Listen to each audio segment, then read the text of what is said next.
Greetings all. Welcome to your Dungeons and Dragons read-along book. Every time you hear this sound, it means it's time to turn the page in your storybook. Now, if you are ready, we will start the story of Black Dragon Bog. Don't forget to turn the page every time you hear the sound. Look, down there, through those tall trees. See those two travelers who are making their way along the forest path? It is Strongheart, the good paladin, and Figgin, the good halfling thief. To repay many a favor granted, Strongheart is escorting his friend Figgin through the dangerous territory which lies between Castle Strongheart and their destination. If the gods are kind and the weather fair, it should take us only 2 days to reach the festival of the halflings on the plains of the Longhorn Sheep. Happy Figgin skipped along behind Strongheart. Just being near the brave fighter made the good halfling feel safer. Look, Figgin, what a thick forest lies before us. I hope we can find our way.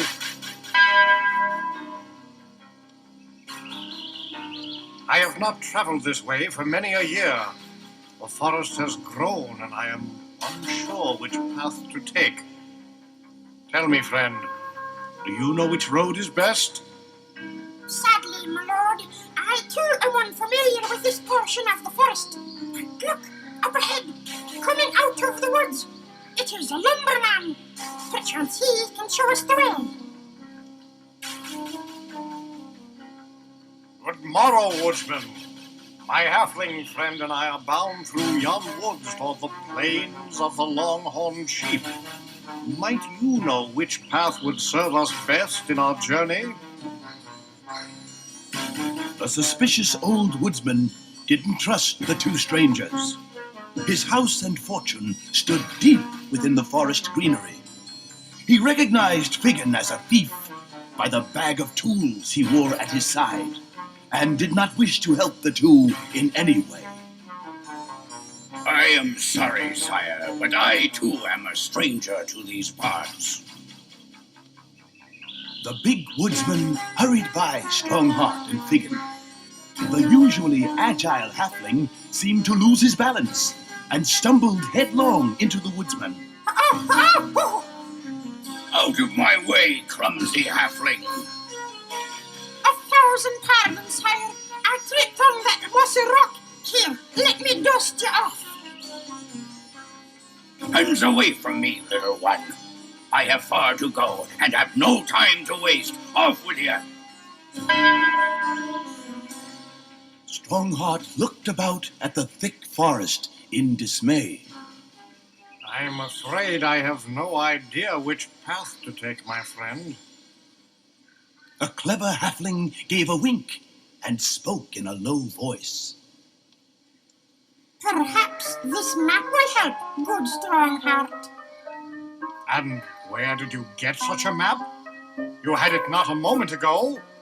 'Tis a gift from the woodsman, my lord. Why, you clever thief! Even I was fooled when you bumped into the woodsman. You picked his pocket, you sly rascal. At your service, my liege. So, after charting their path through the forest, they went on their way, leaving the map and a few gold coins behind on a stump where the woodsman would be sure to find them.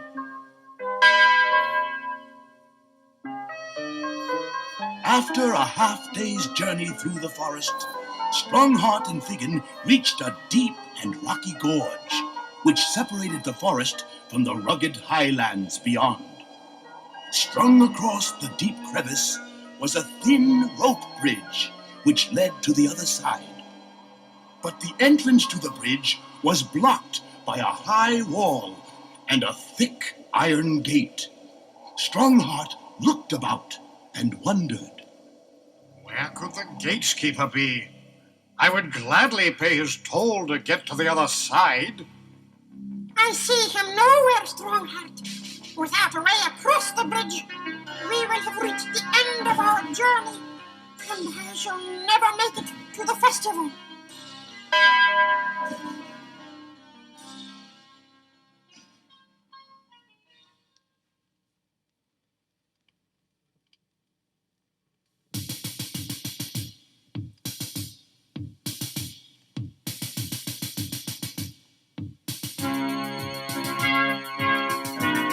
Figin and Strongheart seemed to have reached the end of their journey. The gate which led to the bridge across the gorge was locked tightly. Figin, however, was no stranger to locks of all kinds. Kneeling down, he cast a skilled eye upon the heavy lock. I sense a trap, Strongheart. This lock is intended never to be opened from this side. Then how will we ever get through? This wall is much too tall and smooth to climb. For you, perhaps, sire. But we thieves have special skills. I shall be over the wall in a moment. The skilled halfling began his climb up the vertical side of the wall. With trained eye, he found small flaws in the rock and used them to hook and climb his way to the top. Well done, Figin. You amaze me sometimes. Sometimes I amaze even myself, Strongheart. Now, lower myself down the other side and set about getting you through that gate. Within a few short minutes, Figin had picked and pried open the sturdy lock. Strongheart hurried through the old gate, and the two travelers continued on their way.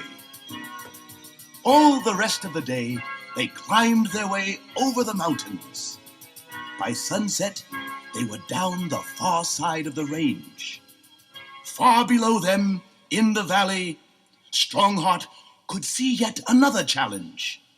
There, threatening and dangerous, lay a swampy bog, the bog of the Black Dragon.